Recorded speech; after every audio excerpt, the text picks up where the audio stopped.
Hi, and welcome to my cozy book nook. I hadn't planned to create another video so soon after my first one, but we had an unexpected snow day here in Kansas, and I spent most of the morning reading and watching lots of BookTube channels, and I was inspired to create another video. So here we go. Before I let you know what I've been reading, I do want to give a quick shout out to three BookTube channels in particular that I have binge watched for the past 5, 6, or even 7 days, I think. So that would be Jen's and Olivia's and Lauren's channels. And I love them for so many reasons. First of all, they are young enough to probably be my daughters, but that doesn't matter because they have such great wisdom and enthusiasm to share. And so I'm learning, I'm adding to my book list, and I'm learning what books I need to read next. I'm learning, hopefully, how to create a more engaging BookTube channel. And that's really my goal. You know, I've never been a part of a book club, although I've wanted to be in one for years and years. Just for some reason, that's never happened for me. And so I'm hoping that this virtual online experience will turn into a book club where I not only share what I'm reading, but where you all give feedback as well. And I just connect with more readers like myself. So, in that vein, I thought, let me share what I've been reading the last couple of days. Two books I finished over the last week or so, and then 3 books I'm currently reading now. So, let me start with the 2 that I just recently finished. The first one is The Woman in the Window, which is a newly released book by a debut author, A.J. Finn. And what I learned by reading this book is that I love psychological thrillers. I knew that I liked them, but for some reason in the past, I would always read one. I would be on the edge of my seat. You know, I would finish it in record time, but then I just wouldn't pick up another one for another 6 or 8 months. And I'm not quite sure why I did that. But what I learned with this one is that I loved the experience of escaping into a book. That hasn't happened to me in quite some time, and I've missed it. And so this is the genre that I think is going to do that for me. So if any of you have any recommendations of psychological thrillers that you think I might enjoy, please let me know in the comments below.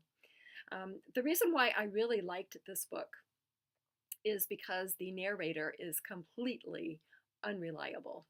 I very quickly discovered that I could not trust a thing that she said, and so because of that, I had no idea what was going to happen.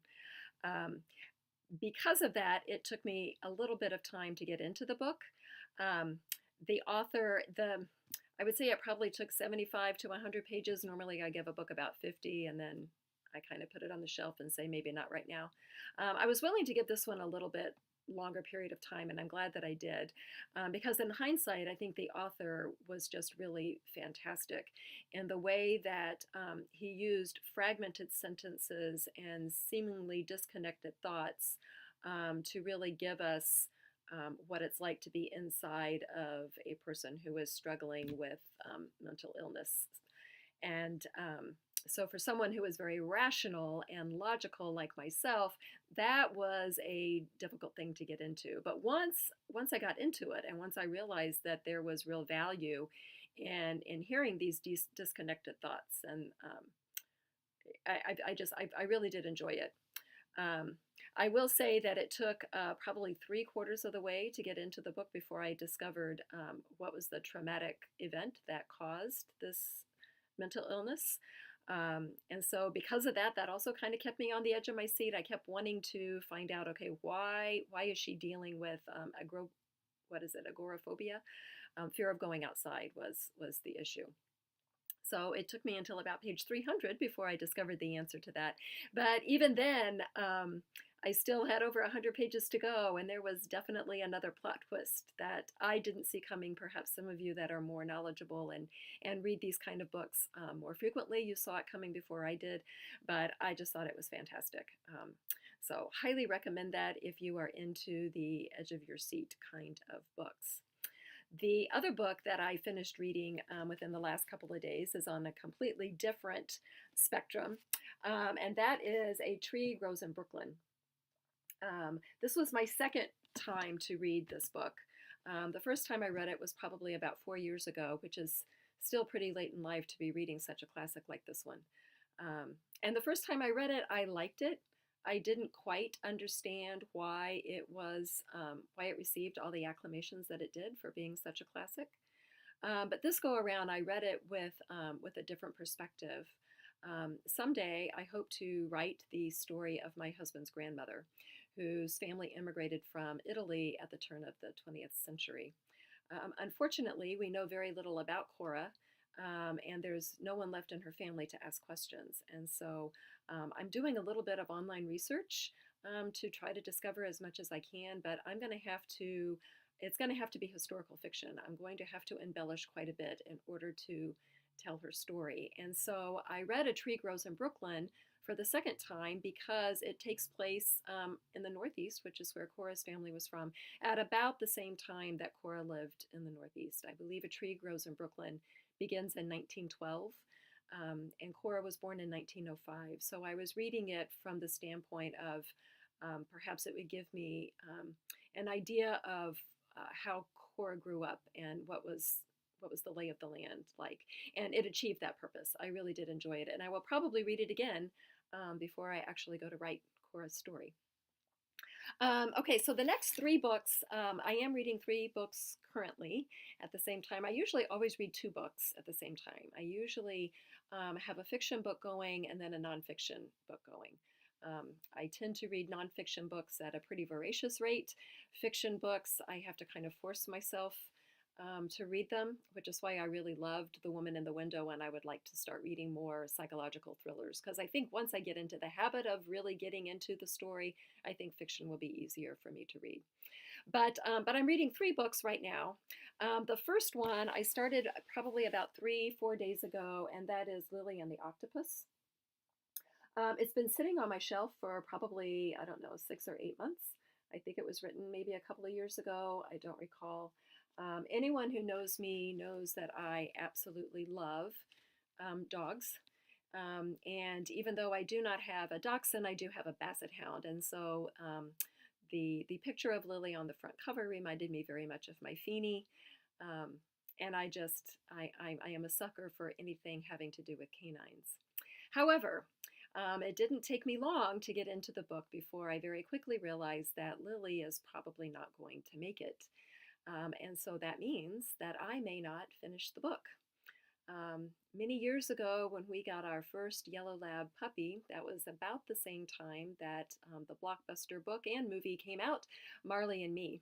And I got the book, and I loved reading the book. I laughed hysterically at almost every chapter until I got near the end of the book, and I very quickly realized what was going to happen. And I closed the book, and I put it on the bookshelf, and I never finished it because I just could not imagine saying goodbye to Marley.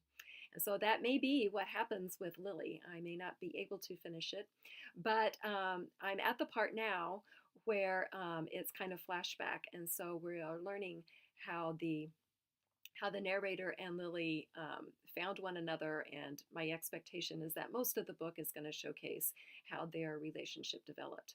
What I really love about the story so far is I like the narrator. He's a little bit quirky and he's kind of funny. But what I love about the narrator is that he has real conversations with Lily, and he knows exactly what Lily is saying to him. And I have real conversations with my Basset, and I feel confident that I know what he's trying to tell me. So I relate to this narrator 100%. But what I find really fascinating is that I believe he has captured Lily's voice to a T, because every time Lily speaks, her words, the entire word is capitalized, and every word ends with an exclamation point. So to me, that is exactly the way a dachshund barks. They're just very yippy, and it's very quick, and you know that everything is high energy. And so it seems very logical to me that a dachshund would speak in all caps, and that a dachshund would constantly end each word with an exclamation point. So I love that about the story, and I look forward to reading it some more. The next book that I'm reading is a nonfiction book. This book is called Love Does by Bob Goff. This book was actually recommended to me by a student. Every year over winter break, I do assign homework. Yes, I am one of those teachers.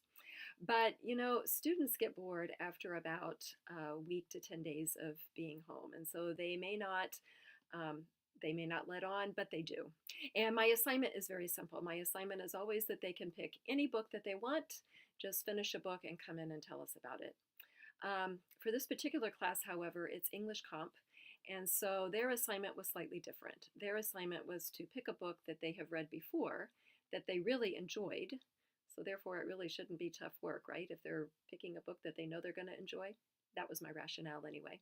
But this time, when they read the book, I wanted them to read the book as a writer, not as a reader. The first time they read the book as a reader, and they discovered that they enjoyed the book. Now I want them to read it as a writer to discover why did they enjoy the book. What was it about the author's writing style, and what did they learn about writing that they can apply to their own projects this semester to make writing engaging. And so this particular book, it is nonfiction. Um, and Love does essentially, it's a collection of essays um, that showcase different ways that we can show love. Love is an action verb. And in essence, if this may not be exactly what the author was trying to say, but this would be my quick summary, is that sometimes it's not enough to say, I love you. You have to actually demonstrate love. And oftentimes we should not demonstrate love only with family and close friends, but we should demonstrate love at all times with all people. And so I think it's one of the books. It's one of those books that I will probably pick up and read, every year or every other year.